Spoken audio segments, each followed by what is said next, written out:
1975 June 25న నాటి కాంగ్రెస్ ప్రభుత్వం విధించిన అత్యవసర పరిస్థితి ప్రజాస్వామ్యానికి ఓ చీకటి రోజు అని బీజేపీ పార్వతీపురం మన్యం జిల్లా అధ్యక్షుడు ద్వారపురెడ్డి శ్రీనివాసరావు పేర్కొన్నారు. దేశంలో ఎమర్జెన్సీ విధించి నేటికి 51 సంవత్సరాలు పూర్తయిన సందర్భంగా జిల్లా కేంద్రంలో భాజపా ఆధ్వర్యంలో నిరసన కార్యక్రమం నిర్వహించారు. ఈ సందర్భంగా ఆయన మాట్లాడుతూ నాటి ప్రధానమంత్రి ఇందిరాగాంధీ తన స్వార్థ ప్రయోజనాల కోసం అధికార పీఠాన్ని దక్కించుకోవడం కోసమే దేశంలో అత్యవసర పరిస్థితిని ప్రవేశపెట్టారని ఆరోపించారు. పత్రికా స్వేచ్ఛను హరించి ప్రతిపక్ష నాయకులను పత్రికాధిపతులను జైలులో బంధించి నియంతృత్వ పాలన సాగించారని విమర్శించారు. ఆనాటి అనాలోచిత విధానాల వల్ల దేశ వృద్ధి మరో 10 ఏళ్ల పాటు వెనక్కి వెళ్లిపోయిందన్నారు.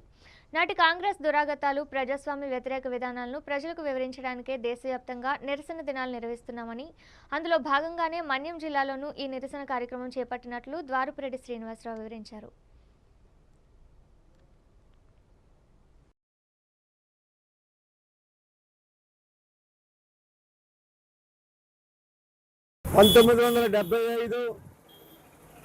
జూన్ 25వ తేదీన నాటి కాంగ్రెస్ ప్రభుత్వం ప్రధానమంత్రి అయినటువంటి శ్రీమతి ఇందిరాగాంధీ గారు తన స్వార్థ ప్రయోజనాల కోసం, తన అధికార పీఠాన్ని దక్కించుకోవడానికి కోసం, ఇంకెవరిని రాజకీయాల్లో ఎదగకుండా ఉండడం కోసం అత్యవసర పరిస్థితి ఎమర్జెన్సీ డేని విధించింది. ఈరోజు నేటికి 51 సంవత్సరాలు పూర్తి చేసుకున్న సందర్భంగా నాటి చీకటి రోజులను భారత ప్రజలందరూ కూడా గుర్తు పెట్టుకునే విధంగా ఆ చీకటి దినాన్ని నేటికి ప్రజలు మర్చిపోకుండా వారు చేసిన దాష్టికాల్లో అతి ప్రమాదకరమైనటువంటి ఎమర్జెన్సీ డేని పురస్కరించుకొని ప్రతి సంవత్సరము భారతీయ జనతా పార్టీ, కాంగ్రెస్ పార్టీ దురాఘాతాల్లో భారత ప్రజల ప్రజాస్వామ్యాన్ని కూలీ చేసినటువంటి కాంగ్రెస్ పార్టీ విధానాలు, దానివల్ల దేశ అభివృద్ధి